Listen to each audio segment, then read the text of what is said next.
Hello everyone, आप सभी कैसे हैं। फिर से आप सभी का स्वागत है मेरे आज के इस वीडियो में। मैं हूं गीतांजलि शर्मा और अब हम लोग बात कर रहे थे अप्रैल के महीने में हर राशि वालों के लिए यह महीना कैसा होगा।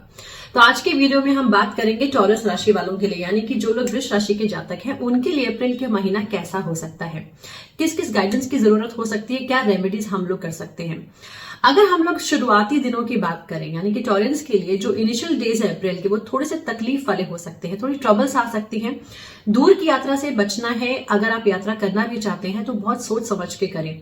अगर बिजनेस से रिलेटेड यात्रा है तो वो आपको अभी नहीं करनी चाहिए, क्योंकि रिजल्ट्स जो होंगे वो आपके अनुकूल नहीं मिलेंगे। तो यात्रा बिल्कुल ना करें, यात्रा टाल दें तो आपके लिए अच्छा रहेगा। उसके बाद अगर हम बात करें तो धर्म के प्रति रुचि बढ़ती हुई दिखाई दे रही है। कुछ अच्छी किताबें पढ़ सकते हैं, अच्छी चीजों का आप ग्रहण कर सकते हैं, सुन सकते हैं। तो यानी कि ज्ञान बढ़ता हुआ दिखाई दे रहा है। आपके जो आपकी रुचि है वह बढ़ती हुई दिखाई दे रही है धर्म की तरफ। और आपके जो खर्चे हैं थोड़े से वह भी बढ़ सकते हैं, लेकिन खर्चे जो होंगे वो अच्छी चीजों की तरफ ही होंगे इस समय पर। यानी कि जो अप्रैल का 10 और 12 या अप्रैल का जो समय है, ये मैं इस समय की बात कर रही हूं।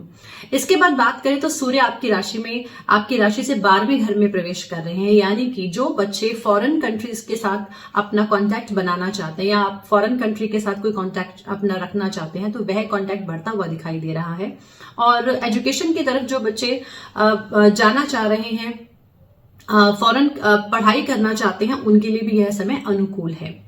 उसके बाद अगर हम बात करें तो जो 13-14 अप्रैल का जो समय, यानी कि जो मिड के आसपास का जो समय है, वह आपके लिए अच्छा है, आपके लिए अनुकूल है। आप जो भी प्लानिंग्स करेंगे, जो भी एग्जीक्यूट करने की कोशिश करेंगे, वह चीजें आपकी प्लानिंग के अकॉर्डिंग जरूर होंगी, आपको रिजल्ट्स भी मिलेंगे। प्रॉपर्टी से रिलेटेड आपको खास फायदा हो सकता है। और जो बड़े अधिकारी यानी कि जो हायर अथॉरिटीज के जो लोग हैं, आपके जो भी कनेक्शंस है, वह आपको अच्छा फायदा दे सकते हैं। यानी कि सरकारी लोगों से आपको फायदा हो सकता है। जो राजनेता है, यानी कि जो पॉलिटिशियंस है, पॉलिटिक्स में भी अगर आप कुछ अच्छा करना चाहते हैं, एंटर करना चाहते हैं पॉलिटिक्स में, अगर आप कुछ भी जो भी कॉन्टैक्ट्स बढ़ाना चाहते हैं, वह कॉन्टैक्ट भी बढ़ते हुए दिखाई दे रहे हैं। उसके बाद अगर हम बात करें तो मिड हिस्से के बाद की आपको हेल्थ में दांतों का इश्यू कहीं ना कहीं वह हो सकता है। जो लोग लॉ में है, यानी कि एडवोकेट हैं, फार्मेसी में हैं, डॉक्टर्स हैं, इनके लिए समय बहुत अच्छा है। आप कुछ ना कुछ अपने कार्य को आगे बढ़ाने के लिए कुछ ना कुछ जरूर कर सकते हैं। खर्चे में आपको नियंत्रण करना होगा मिड अप्रैल के बाद, क्योंकि अंत का जो आपका टाइम है, यानी कि जो अप्रैल के लास्ट के डेज है, उसमें अगेन आपको अपने खर्चों पे ध्यान रखना है। आपको यात्रा नहीं करनी है, यात्रा से आपको नुकसान हो सकता है। आपको हेल्थ इश्यू में आपको दांतों का प्रॉब्लम हो सकता है, आपको उसका ध्यान रखना है।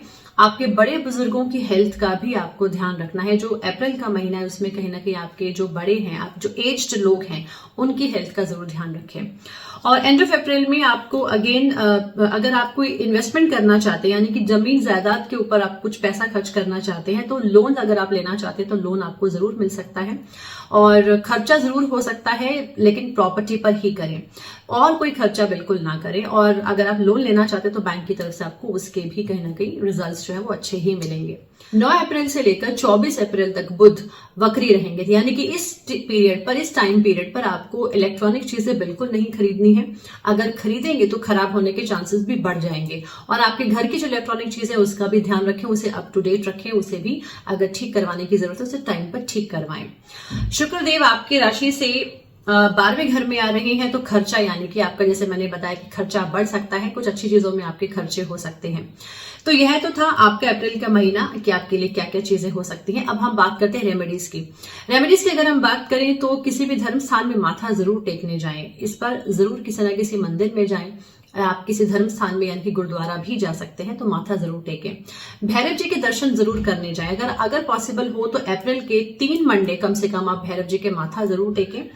और अगर हो सके तो गाय की सेवा जरूर करें। तो बुधवार या शुक्रवार को आपको गाय की सेवा करनी है और भगवान शिव की आराधना भी करनी है। तो यह आप रेमेडीज करें, इससे भी आपको बहुत अच्छे रिजल्ट्स मिलेंगे। तो यह तो था हमारा टॉरस राशि वालों के लिए अप्रैल का महीना कैसा होगा। तो आई होप कि आपको ये वीडियो अच्छा लगा होगा। इसे लाइक जरूर कीजिएगा, शेयर जरूर कीजिएगा और हमें फॉलो जरूर कीजिएगा for more such videos. Thank you so much.